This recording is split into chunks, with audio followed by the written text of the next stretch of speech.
La liturgia de los sacramentos.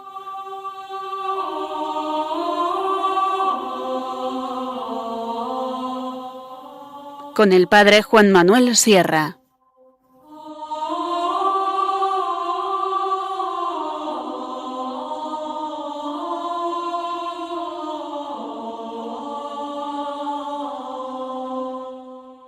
Bienvenidos a nuestro programa La Liturgia de los Sacramentos, donde un día más intentamos adentrarnos en este misterio de la celebración de la redención de Cristo, que se actualiza y de la que participamos a través de la liturgia y de forma especial por medio de los sacramentos.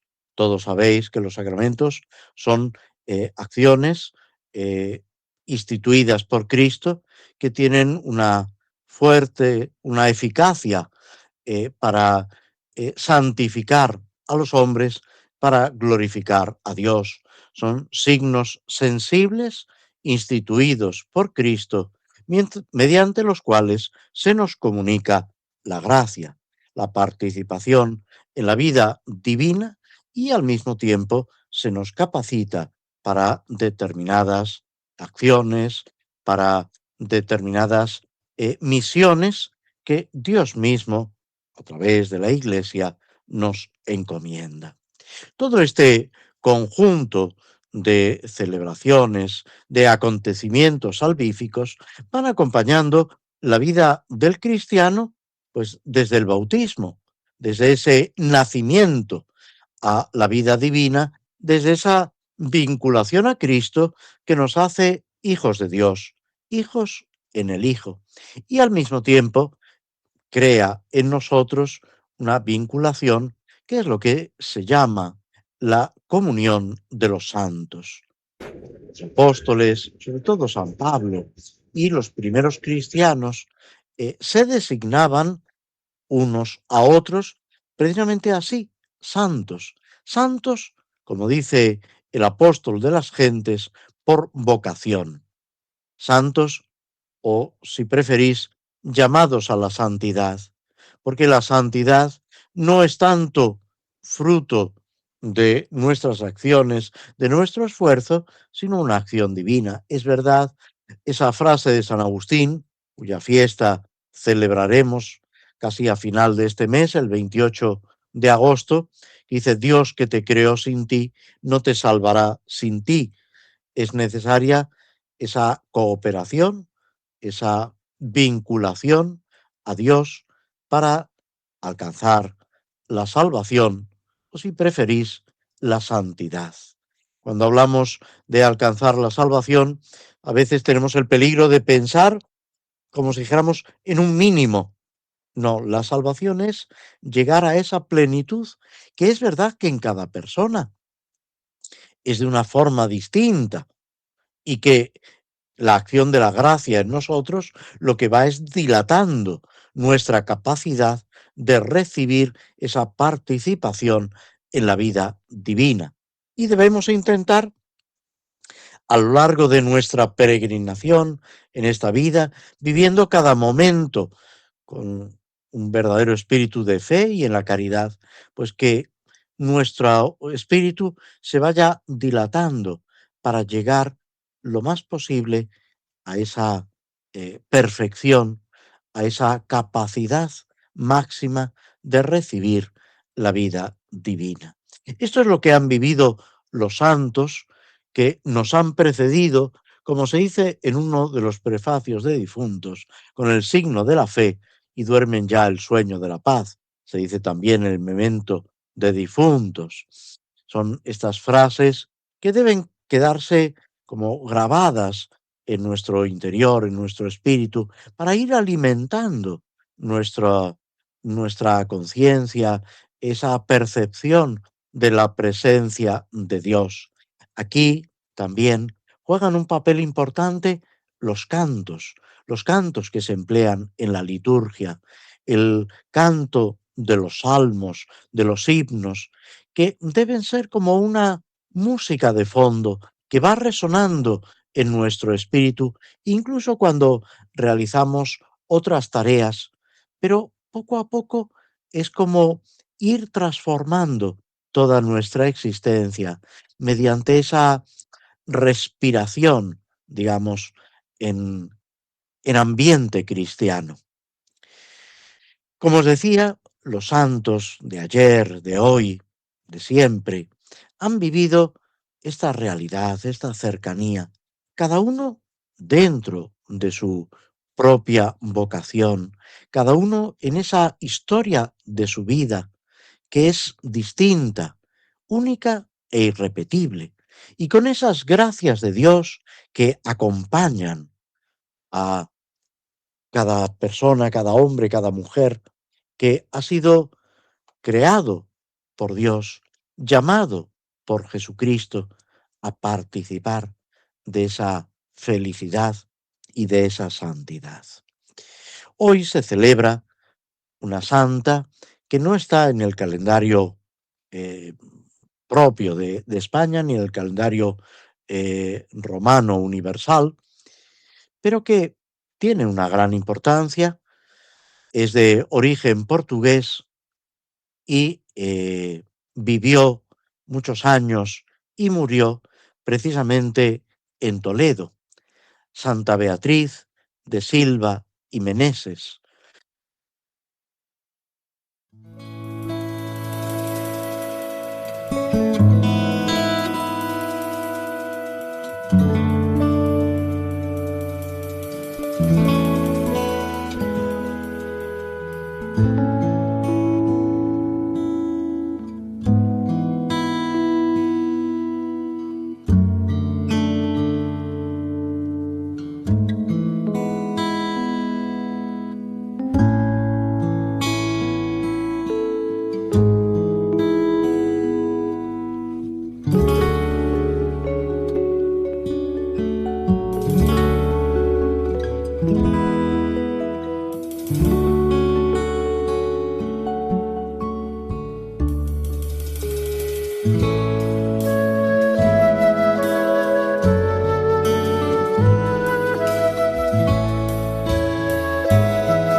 Parece que ha habido un pequeño problema en la conexión. Pedimos disculpas. Decíamos que en este día se celebra la fiesta de Santa Beatriz de Silva, fundadora de la Orden de la Inmaculada Concepción, de origen portugués, vivió mucho tiempo en Toledo, precisamente en Toledo, y aquí fundó esta Orden de la Inmaculada Concepción para, eh, en la contemplación, en la adoración eucarística, vivir con esa centralidad del misterio de la Inmaculada Concepción. Era una verdad todavía no definida dogmáticamente, habrá que esperar al siglo XIX, mediados del siglo XIX, cuando el Papa Pío IX, el Beato Pío IX, defina como dogma de fe la Inmaculada Concepción. Sin embargo, ya desde Sixto IV, que manda la composición de una misa específica de la Inmaculada Concepción a finales del siglo XV, tiene un auge muy grande, aunque ya desde hacia por lo menos un siglo o 2 siglos se venía celebrando en muchos lugares. Esta santa que viene precisamente a España acompañando a la reina de Castilla, que era portuguesa, después de dificultades, problemas en la corte, se retira a un convento de clausura y allí va madurando su vocación hasta que muchos años después decide esta fundación que realiza con la ayuda de Isabel la Católica. Ella muere apenas comenzada la fundación, le pasa un poco como a Moisés, que ve la tierra prometida, pero no llega a entrar en ella. La Virgen María se le aparece unos días antes y le comunica que va a ir al cielo y que otras, las que ella ha elegido como compañeras, proseguirán con esta orden de la Inmaculada Concepción. En las celebraciones de esta semana también destacan el día 19, San Juan Eudes, misionero francés, que destaca también por esa difusión de la devoción al Sagrado Corazón de Jesús. San Ezequiel Moreno, religioso agustino recoleto, que desempeña gran parte de su ministerio en América, en la predicación, en las misiones.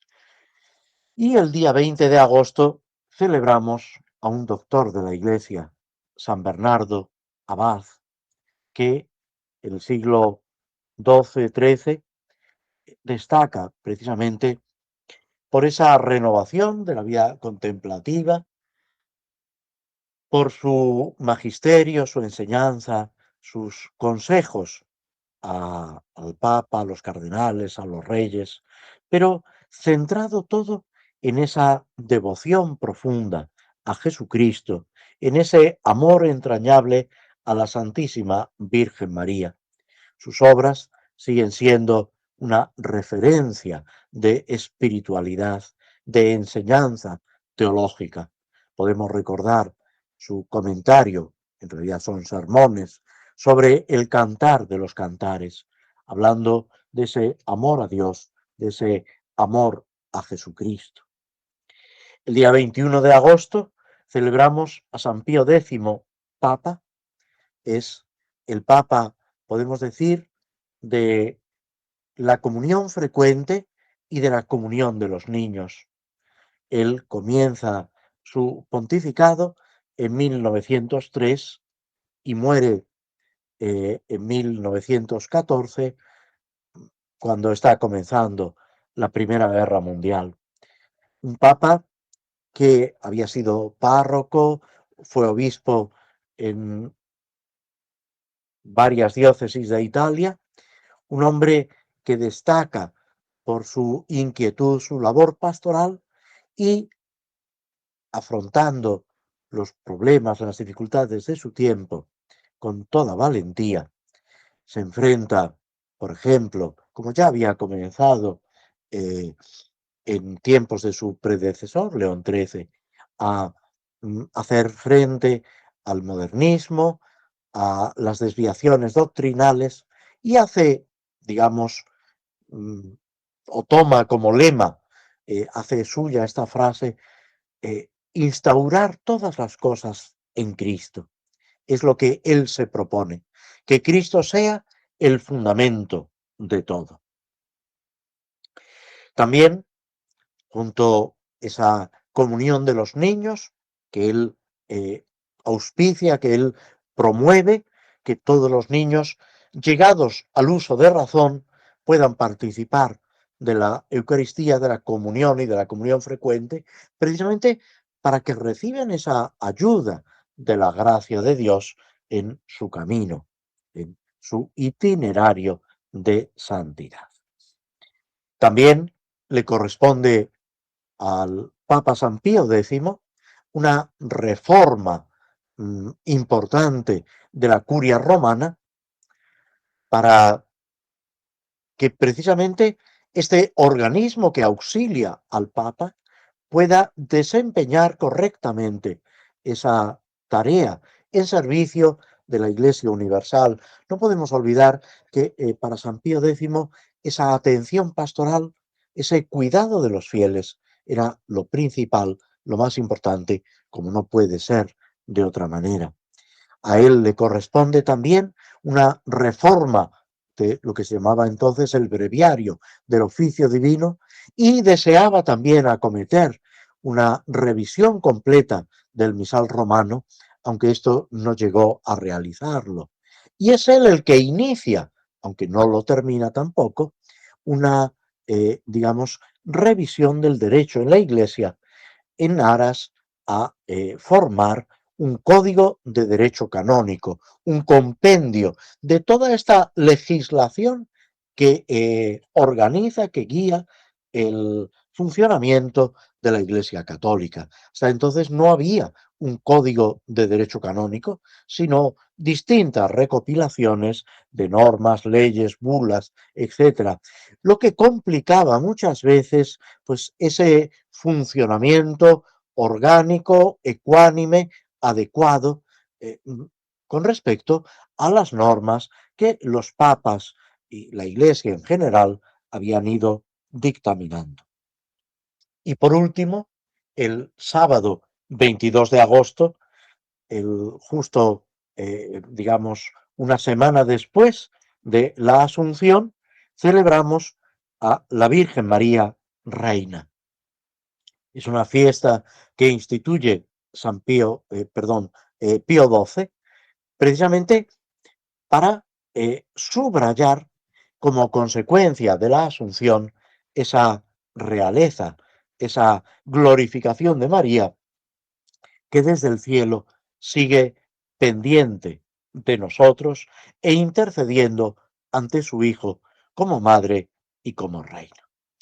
Nos detenemos unos instantes escuchando un poco de música antes de proseguir con el comentario de un prefacio del misal romano.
La liturgia de los sacramentos, los lunes cada 15 días a las Vamos 5 de la tarde a ocuparnos en Radio María. ahora del prefacio dominical segundo del tiempo ordinario. Estos prefacios son los que normalmente se utilizan los domingos que no pertenecen a un tiempo litúrgico fuerte, son varios, tanto en el misal romano, en la edición latina, como en la edición española, que añade al final algunos prefacios que también están en la edición italiana. Estos primeros prefacios, primero, segundo, tercero, cuarto, sí que están en la edición latina y hay, digamos, un texto latino del que es traducción el que encontramos en nuestros misales. Este prefacio en concreto eh, tiene su origen, su fuente, en textos antiguos de prefacios de la liturgia romana. Como sabéis, en otros programas ya hemos comentado, se conservan varios libros litúrgicos del siglo V, VI, VII, como son el Sacramentario Veronense, porque se encuentra en una biblioteca de Verona, el Sacramentario Gelasiano, porque se atribuye al Papa San Gelasio, aunque no es solo suyo, y también el Sacramentario Gregoriano, y luego otros. Pues tanto en el Sacramentario Gelasiano como en el Gregoriano y en otros añadidos posteriores, nos encontramos con este prefacio, aunque con algunos cambios en las frases, en la redacción. La parte central del prefacio, que es de la que ahora nos ocupamos, que es la que cambia y es más original, en realidad también lo hemos comentado en otros prefacios, el prefacio después del diálogo inicial, el Señor esté con vosotros, levantemos el corazón, etcétera, tiene una especie de introducción que, aunque puede introducir algún cambio, alguna nota característica, suele ser pues más o menos equivalente. En verdad es justo y necesario darte gracias siempre y en todo lugar, Señor Padre Santo, etc. Y tiene también una parte final que también es bastante homogénea, donde esa acción de gracias, que es lo que se encuentra en el prefacio, por un motivo determinado, da paso al rezo o al canto del santo, el trisagio, el tres veces santo, santo, santo, santo, Hosana en el cielo, etc. Esta parte central, que es la característica de cada uno de los prefacios, es de la que ahora nos ocupamos y que en el caso presente, en este prefacio dominical segundo del tiempo ordinario, apenas son 4 líneas, pero que nos presenta el misterio de la salvación realizado por Cristo. Cada uno de los prefacios, en el misal romano actual, lleva un título que de alguna forma presenta lo característico de esta enseñanza. Y en el caso presente, el título es El plan divino de la salvación. Digamos de otra forma, esa, digamos, ese proyecto, esa realización de la salvación que Dios va realizando. El prefacio se centra en Jesucristo, enuncia muy brevemente los momentos centrales de su existencia, de la redención, dando gracias por ello.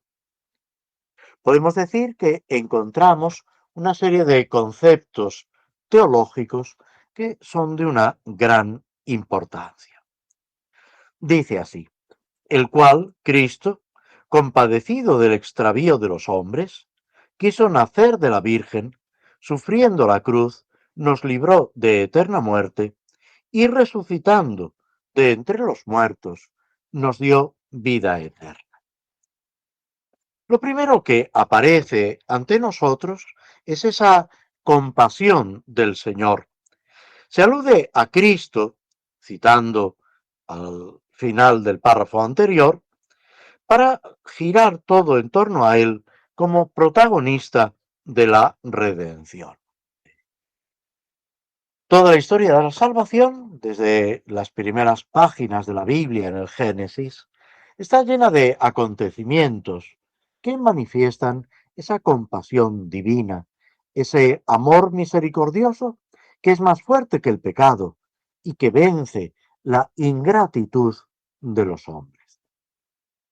El mismo pueblo de Israel mantiene una alianza con el Señor y el Señor es fiel a sus promesas por encima de todo, incluso por encima de las infidelidades del pueblo de Israel. Por eso, una y otra vez, y sobre todo en los salmos, se constata que su misericordia es infinita. Todo esto llega a su máxima expresión con Cristo, que es, utilizando una parábola que el mismo Jesús emplea en el Evangelio, el buen samaritano, que nos socorre con su propia vida y nos hace partícipes, por la gracia, del mismo ser de Dios. El pecado original, la situación de desamparo en que el hombre queda sumido al alejarse de Dios, al enfrentarse a Él por el pecado, es algo que se vence precisamente por ese amor redentor de Cristo. Y todo esto se aplica a cada uno de nosotros en particular. Es lógico que miremos pues, la redención de la humanidad, del mundo entero, pero a veces puede constituir una trampa, porque nos olvidamos que lo que Cristo está realizando se realiza en favor de cada uno de nosotros. Es lo que San Pablo en esa frase tantas veces repetida llega a decir, me amó y se entregó a la muerte por mí. Ese por mí es lo que cada uno de nosotros debe pronunciar desde lo más profundo de su corazón. Esa situación dramática del mundo que cada uno de nosotros con nuestros pecados cooperamos, vamos realizando, tiene una solución por la redención de Cristo. Porque Cristo ha pasado al lado de cada uno de nosotros, nos ha llamado por nuestro nombre y nos ha invitado a seguirle, a convertirnos, a cambiar de vida. Y esto tiene una expresión fundamental en el misterio de la encarnación. Dios que se hace hombre, Jesucristo que nace en todo semejante a nosotros, menos en el pecado, para poder, como dirá otro prefacio, que Dios pueda amar en nosotros lo que amaba en Él. Esa compasión de Jesucristo da lugar a esta acción concreta, a esta redención, que es el nacimiento, muerte y resurrección. Se trata de una acción salvífica realizada por Cristo en uso de su libertad. En el nacimiento del Señor tenemos que considerar todo el misterio de Dios que se hace hombre para que el hombre pueda participar del ser de Dios. Es lo que San León Magno denomina ese admirable intercambio, admirable comercio, y que aparece expresado sobre todo en las oraciones del tiempo de Navidad. La encarnación y el nacimiento hacen a Dios partícipe de nuestra naturaleza, pero también lo hacen accesible a nosotros por medio de los sentidos. Dirá San Juan, lo que vimos, lo que oímos, lo que palpamos del verbo de la vida, os lo damos a conocer. La revelación, podemos decir, culmina en Cristo. Dios que se ha ido manifestando, lo dice también la carta a los hebreos, que se ha ido manifestando de muchas maneras por los profetas, por los santos, ahora se nos ha manifestado a través de su Hijo. Y desde ese momento Dios nos ama con un corazón de carne, el corazón de Cristo.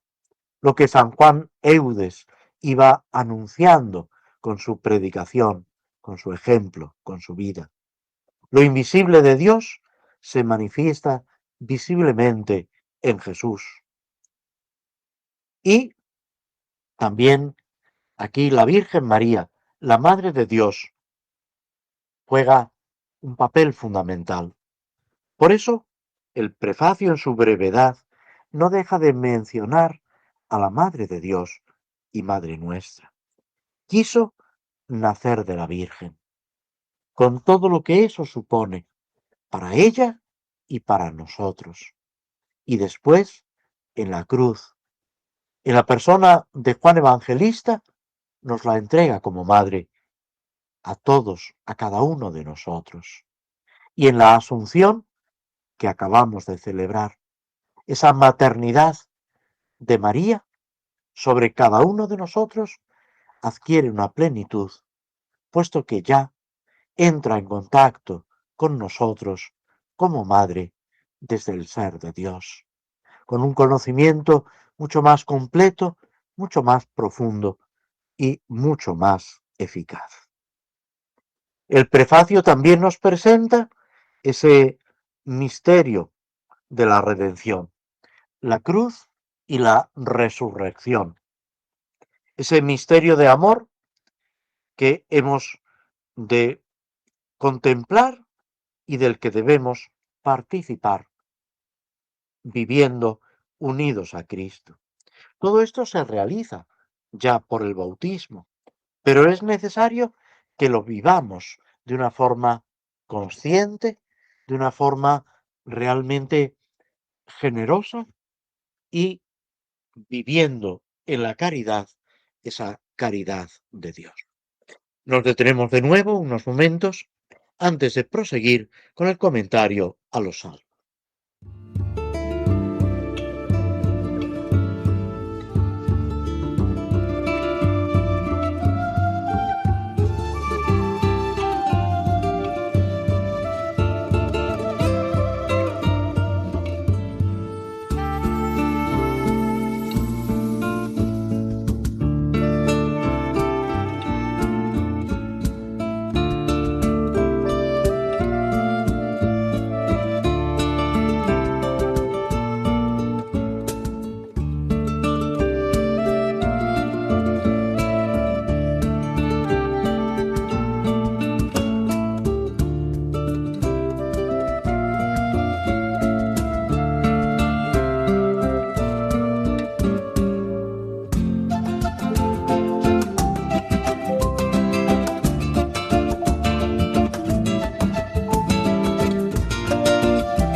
La liturgia de los sacramentos.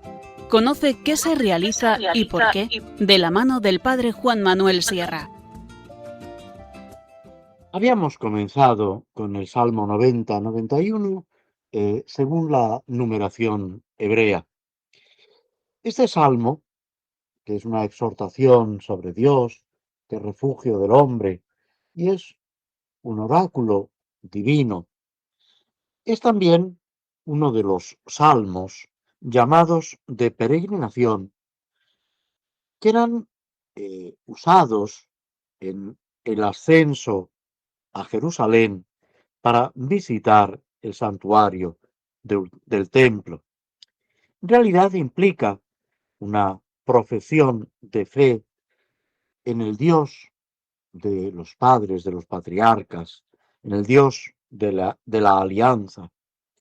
Es reconocer que el camino presenta muchas veces sus dificultades, que es fatigoso, que no está exento de peligros, pero que poder contemplar la ciudad santa, ser huésped de Dios, morando en la casa de Dios, compensa todos nuestros esfuerzos.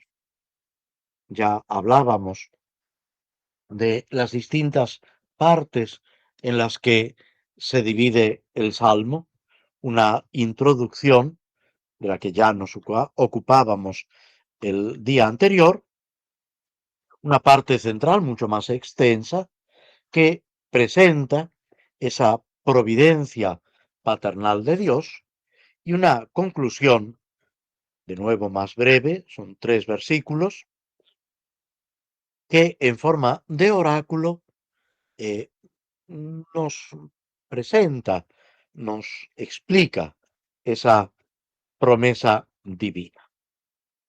En el cuerpo del Salmo, que empieza, Él te librará de la red del cazador, de la peste funesta, te cubrirá con sus plumas, bajo sus alas te refugiarás, su brazo es escudo y armadura, no temerás el espanto nocturno, etc. Pues en esta parte central, el salmista se centra en esa confianza en Dios que debemos tener, ese apoyo que no nos va a faltar. Primero, exponiendo nuestra propia existencia y segundo, acudiendo a ese testimonio divino, que sería la parte final. Dios protege a sus fieles. Por eso se nos invita a confiar en Dios, a ponernos bajo su protección como huéspedes suyos. Él nos salva de los peligros, de lo que imaginamos y de tantas cosas que no podemos ni siquiera imaginar. ¿Por qué? Porque Él en realidad nos está acompañando. Utiliza el salmista esa red del cazador, ese peligro que puede acechar al pájaro, a sus polluelos. Sin embargo, el Señor es escudo, es coraza impenetrable. Ni los peligros nocturnos, ni las hostilidades abiertas, ni la enfermedad que se desliza en la oscuridad podrán hacer presa en nosotros si nos apoyamos en el Señor. San Pablo, expresando, podemos decir esto mismo, pero con otras palabras, dice, todo lo puedo en aquel que me conforta. San Pablo experimenta todo esto precisamente en su vinculación con Jesucristo y nos invita también a nosotros a vivir en esa confianza. Ni muerte ni vida, ni salud ni enfermedad, dice, nos podrá apartar del amor de Cristo, del amor de Dios derramado en Cristo. Y esto es lo que el salmista, con su experiencia, con su conocimiento, nos está diciendo. No debemos temer. Es Dios mismo quien nos defiende, quien envía a sus ángeles custodios para que nos sostengan, para que no tropecemos, para que incluso entre dificultades, animales peligrosos, podamos avanzar. El Salmo cita leones y dragones. Cualquier dificultad, con el Señor podemos superarla. Es verdad que esa superación no será a veces como nosotros esperábamos. Pensad en los mártires que han superado las dificultades, pero dando la vida por Cristo. Es el Señor, y esto aparece repetidas veces en las oraciones, en los relatos de los martirios. Es el Señor el que les da fuerza para afrontar, para vencer todas las dificultades y también las asechanzas del demonio. Todas estas seguridades se apoyan precisamente en Dios, y es con lo que termina el texto del Salmo. Se puso junto a mí, dice Dios, lo libraré, lo protegeré porque conoce mi nombre, me invocará y lo escucharé. Con él estaré en la tribulación, lo defenderé, lo glorificaré, lo saciaré de largos días y le haré ver mi salvación. Es alcanzar esa salvación de Dios como la meta hacia la que nos dirigimos de la mano de Dios, acompañados por Jesucristo y sostenidos por la gracia de Dios. Nos detenemos de nuevo unos instantes para escuchar un fragmento de la banda sonora de la película El Señor de los Anillos, antes de proseguir con el comentario de la obra de Tolkien.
La liturgia de los sacramentos, con el padre Juan Manuel Sierra.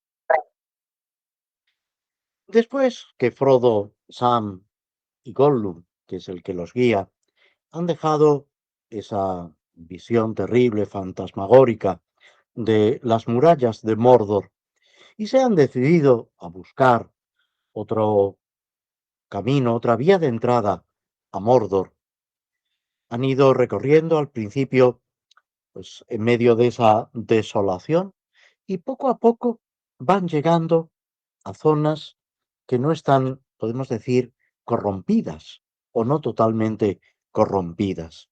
Empiezan a descubrir pinos, aire fresco, vegetación que les recuerda las tierras de donde ellos proceden.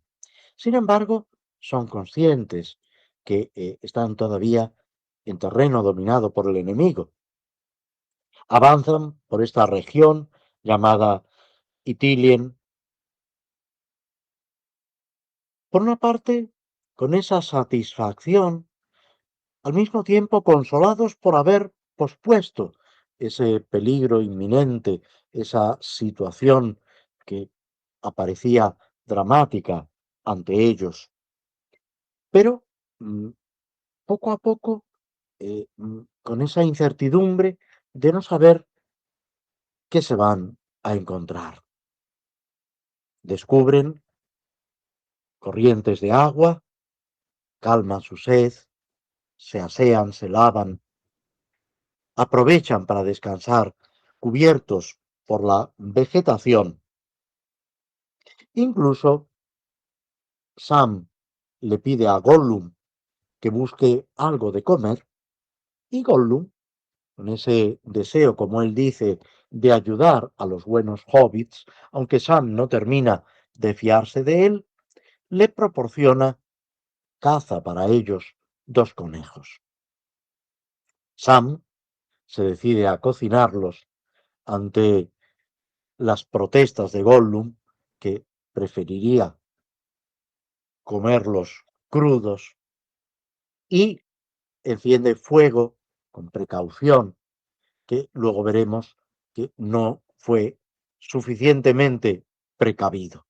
Prepara un guiso con los 2 conejos y despierta a Frodo, que ha estado descansando. Los dos, podemos decir que se relamen, disfrutan de ese banquete inesperado. Y cuando, después de compartir la comida, Frodo y Sam va al riachuelo a lavar los cacharros, percibe que hay como una humareda, porque no ha tenido la precaución de apagar ese fuego donde ha cocinado los conejos. Sam se queda espantado pensando que algún enemigo puede haber visto ese humo y vuelve todo lo rápidamente que puede después de apagar el fuego junto a Frodo, que le pide que guarde silencio porque han escuchado una especie de silbidos que podría ser de pájaros, pero que no lo parece, y poco después creen escuchar voces.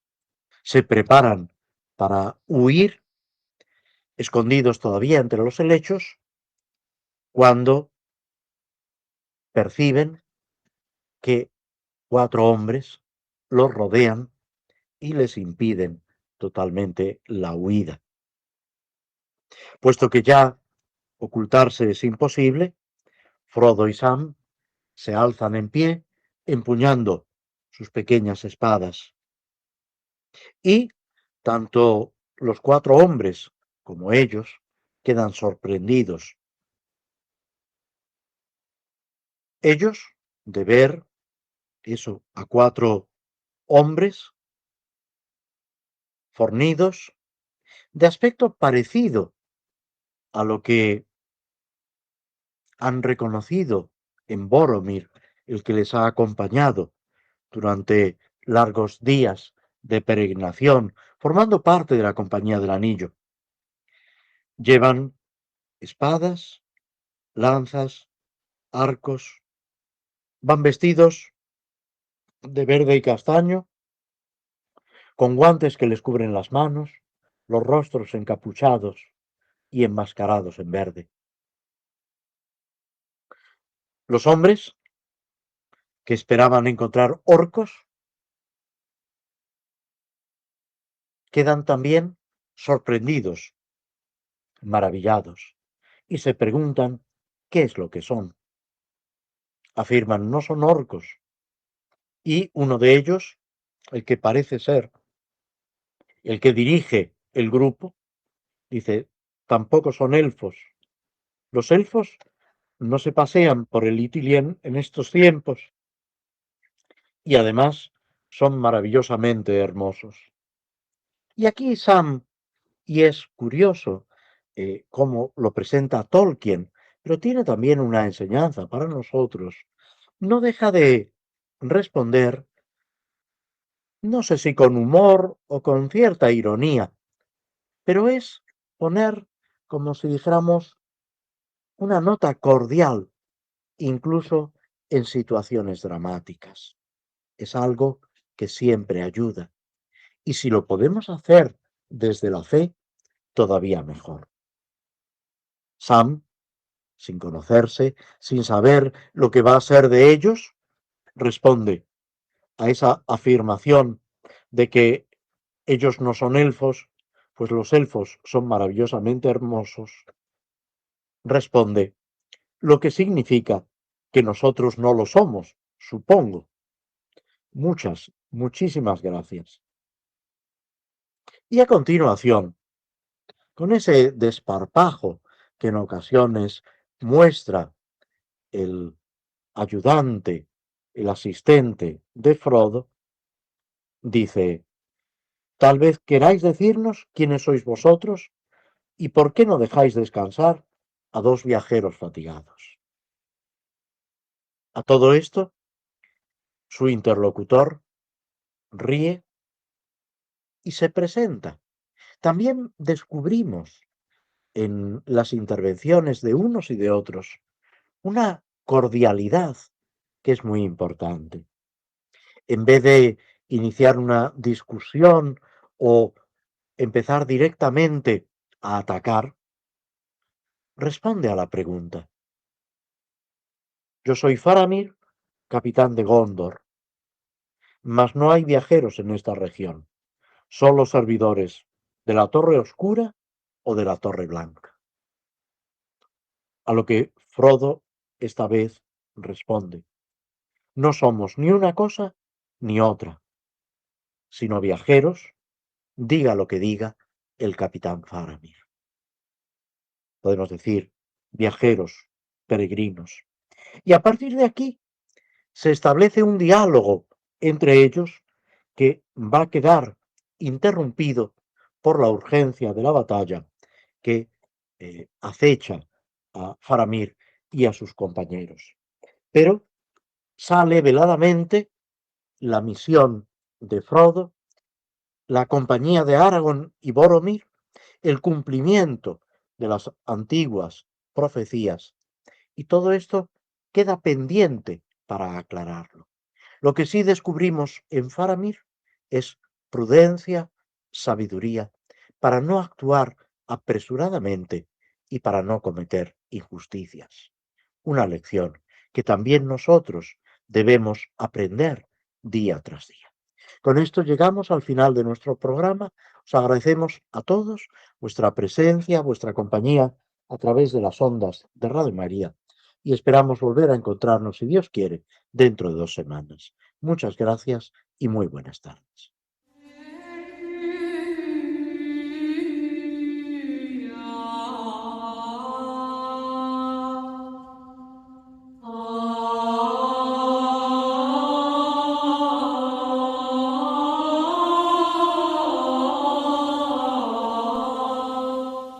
Así concluye en Radio María la Liturgia de los Sacramentos, un espacio dirigido por el Padre Juan Manuel Sierra.